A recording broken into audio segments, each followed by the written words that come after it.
Major breaking news out of the United States District Court for the Western District of New York out of Buffalo. Judge John Sinatra has just issued a ruling involving the Second Amendment and whether or not the state of New York can ban guns in public parks. Let's break it down when we get back. Hey folks, I'm Mark Smith, host of the Four Boxes Diner, proud American gun owner, constitutional attorney, member of the U.S. Supreme Court Bar, and I'm proud to say a top 5 finalist in the 2025 Gun News Awards in the category of Top Voices of the Second Amendment. Top Voice of the Second Amendment. Always proud to be a finalist for the Gundies. It's always great to show support for the Second Amendment community all around the globe, including in the media. All right, folks, this is big deal, very interesting development out of the Western District of New York, the city of Buffalo.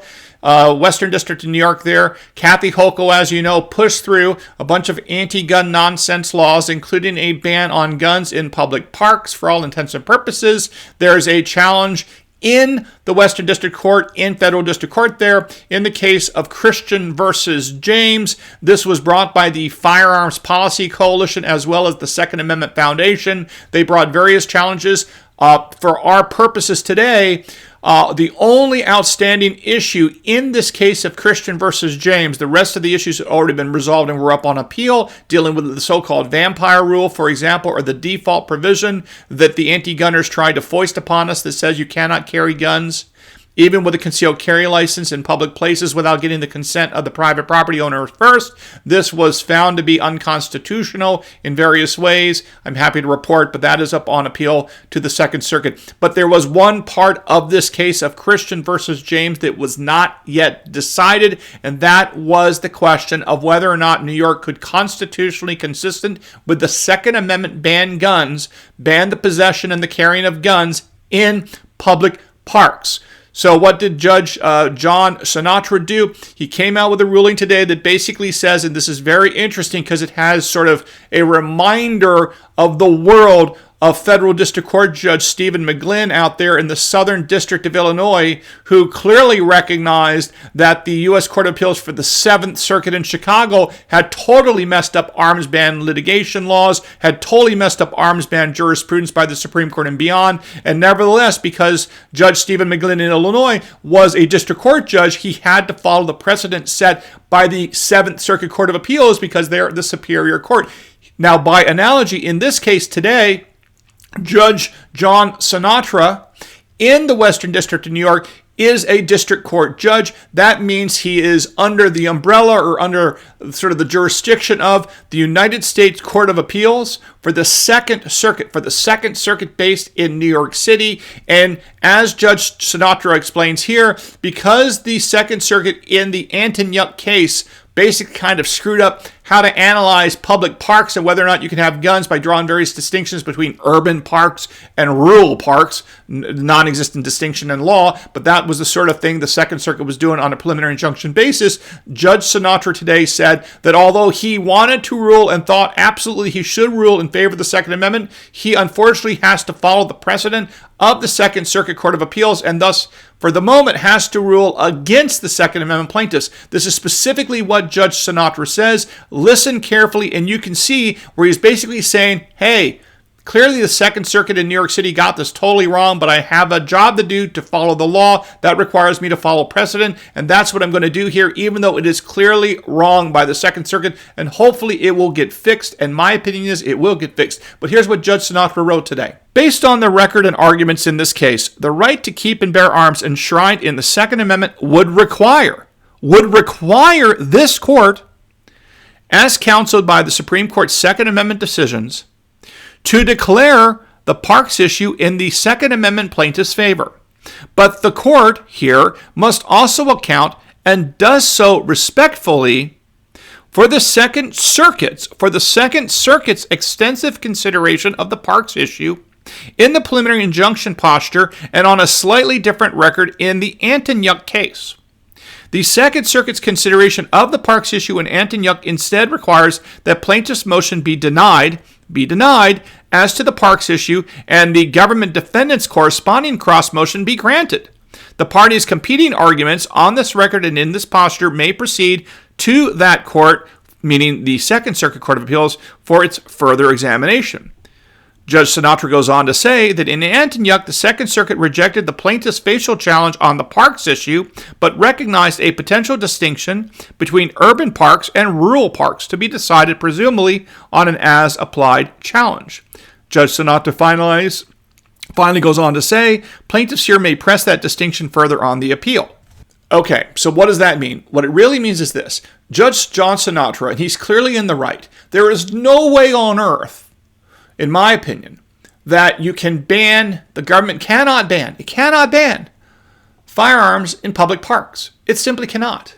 Keep in mind that the U.S. Supreme Court has literally said in precedent that public parks have been around since time immemorial. They've been around forever. Now, whether they're called public parks, whether they're called greens, whether they're called the town commons, it doesn't matter. At the time of the founding, and even going back to Greco-Roman times, thousands of years, but going back to America's founding, 1791, 1792, the time of the adoption of the Constitution and so on, and of course, even the American Revolution starts out where? Literally, the American Revolution starts in a public park. Lexington Green. The Battle of Lexington and Concord takes place on a green, which is back then, 1775, 1776, 1777 through 1791, the adoption of the Second Amendment, that's what those parks were called. They were called the town greens, town commons, whatever. These are all basically places where people come together for recreation, to congregate, to debate issues, to have events, to have fairs, whatever. Nothing new. And here's the kicker, and here's the bottom line that Judge John Sinatra clearly recognized. At the time of the founding, do you know how many commons, greens, and parks banned guns? Oh yeah, that would be 0, nada, none, boo, boo, boo, 0, 0, 0. So how on earth do you have a historical tradition of firearms regulation banning guns in parks if at the time of our founding you have greens, commons, and parks everywhere? They're ubiquitous, and yet none of these places ban firearms. Hello, McFly, this is not hard at all. Now, of course, there's various arguments the anti-gunners make, which we're not going to get into about the 19th century, but that's the wrong time period for many reasons we've talked about in the past, including, of course, the fact that the late 19th century has nothing to do with 1792, 1791, that the time period the Second Amendment was adopted and went into effect. But the bottom line is this. Judge John Sinatra recognizes that the Second Amendment argument about whether or not you can ban guns is clearly correct, that you cannot ban guns in public parks, whether they're urban parks or rural parks or whatever you want to call them. You cannot do it. You cannot do it.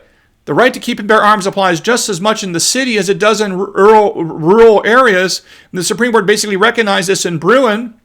Why? Because the Boston Massacre occurred in Boston, downtown Boston, at the time of the founding.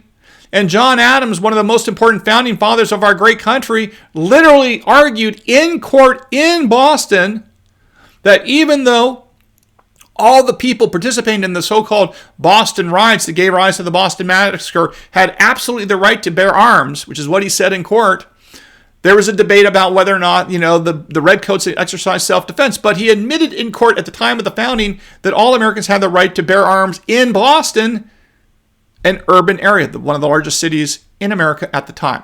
So again, you're not going to be able to draw a distinction between urban parks and rural parks and the right to keep and bear arms. You're going to have the right to keep and bear arms, in my opinion, consistent with Heller and Bruin. But nevertheless, the Second Circuit Court of Appeals is going to have to clean this up at some point. Judge Sinatra has made that clear. He ruled against the Second Amendment in this case, but clearly signaled that the Second Circuit better get their act together because they messed up the last time, and he gave them a little bit of a wiggle room to get out of this by drawing a distinction between a facial challenge and an as-applied challenge. I think a facial challenge should succeed under the Second Amendment grounds, but when you're dealing with the Second Circuit in New York City, you're dealing with urban judges in New York City, and needless to say, most of them don't even know which end to hold a gun by. Literally, I'm not joking. I'm not even sure they know how to pick up a gun.